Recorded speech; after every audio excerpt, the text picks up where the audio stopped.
Hello everybody and welcome back. In this video I'm going to remove the subwoofer box from the Superb, which lays behind the little hatch to the left in the trunk.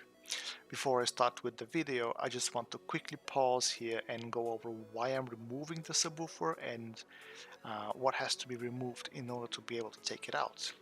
The reason why I'm removing it is because the other day when I was driving back home from work, I was listening to music in the car and then the subwoofer suddenly stopped working.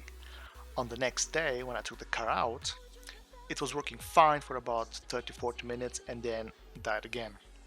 It was a matter of time because these factory subwoofers don't tend to last for too long.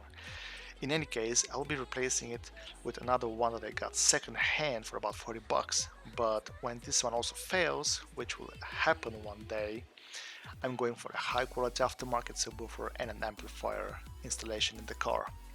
Now, on with the description. As you can see, I have already removed the flooring, but in order to be able to take out the subwoofer, however, we need to loosen up the center side panel. All these trim panels are overlapping each other, hence why we need to remove a couple of them in order to be able to loosen the center one. All of them are also held by clips, but some of them also have screws, so I would like to give you a quick overview of what exactly has to be removed and where all those screws are located, after which I will speed up the video a little bit, let you watch with some music in the background, and you don't have to listen to my crappy voice anymore.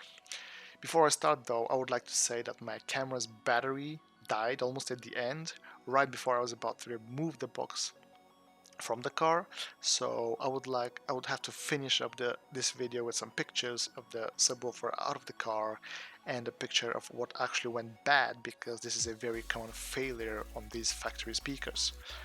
In any case, lesson learned, and I got myself 2 extra batteries because obviously one is not enough when filming a longer video, so hopefully this doesn't happen again in the future. In order to be able to loosen the center panel, we need to remove the top and bottom D-pillar trim panels, but to remove the bottom one, we also have to remove the lock carrier trim panel in the center. The lock carrier trim panel is just pushed up from its clips.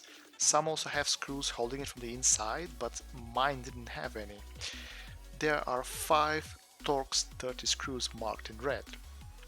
3 are located at the top, 2 of which behind the hangers. You will need to pull them down in order to see the screws, and the third one behind the lever for folding the back seats. The last 2 are located at the bottom left behind the little net holder. It has a plastic cover which when you pop out will reveal the 2 screws at the back of it. There are also 5 Torx 25 screws marked with orange. 2 at the top, 2 at the bottom and 1 in the middle. The top left one is hidden behind the top D-pillar trim and we'll be able to see it once that is removed. The bottom left one is also hidden behind the bottom D-pillar trim, and the middle one is hidden behind the little hanger. The way you remove that hanger is by pressing it in with one finger and then inserting a small screwdriver underneath it and popping it out. There is also a plastic clip holding the bottom D-pillar trim, which I will show on the camera. Last but not least, there are 3 Torx 45 plastic nuts, or sort of. You don't actually need to remove the first one, even though I did in the video, but the other 2 are a must because they are screwed into the chassis and will get you some more clearance when loosening that center panel. The subwoofer box itself is held by 2 Torx 30 screws marked in orange and a 10mm nut marked in red.